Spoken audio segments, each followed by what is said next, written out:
After divorce, we stay together. What has happened? Where the wife and husband has gone? They have no existence.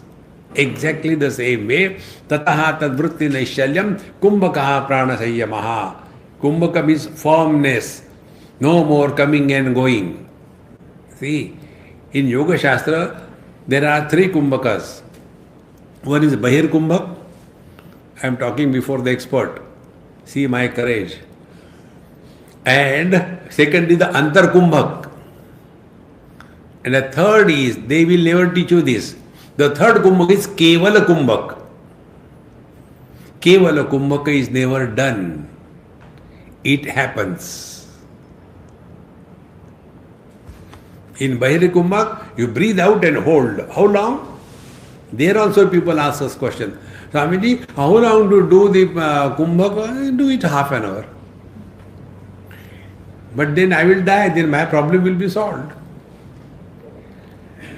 Kevala Kumbhaka happens when the throb of consciousness comes to a halt.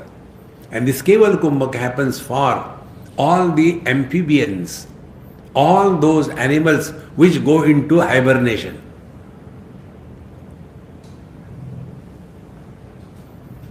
See the polar bears.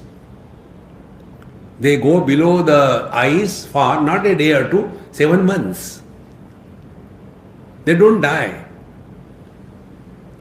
See, because the throb of consciousness has come to a halt without leaving the body.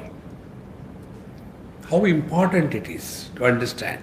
Therefore, tataha tadvritti naishchalyam kumbhakaha prana sayyamaha.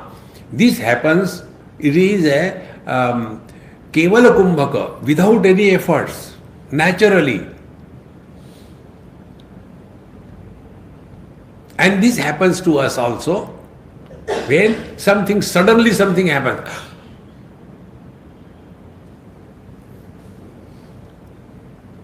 It does happen.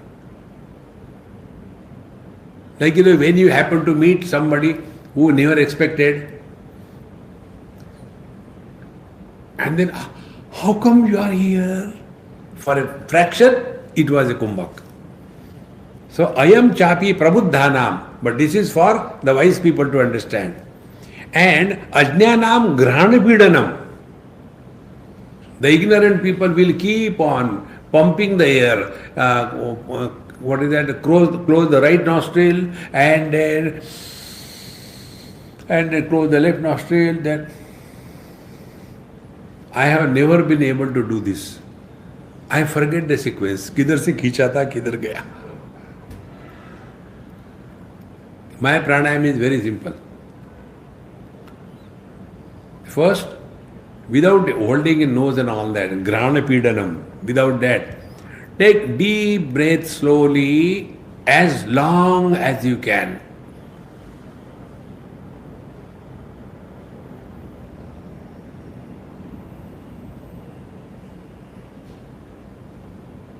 In this process, first fill in your lower lobes, abdominal lobes of your lungs, lower lobes. Fill them fully. Your stomach will bulge. Thereafter, fill the thoracic lobes. Then fill the upper lobes of the lungs. Then don't hold it. Then first empty the upper lungs and then empty the lower part by squeezing your diaphragm inside upward. This process, if it is done very slow to such an extent that normally we breathe 15 times per minute, it should be reduced to as less as can be done. And one day you will come to know you can reduce it to 2 or 3 pranayam per minute. By this, the throb of consciousness slowly cools down. And as a result of this, mind remains cool. So the impact of the pranayam is quietening the mind. Bhagavan Raman Maharshi says, Prana bandhanat liyate manaha eka chintanat nashametyada.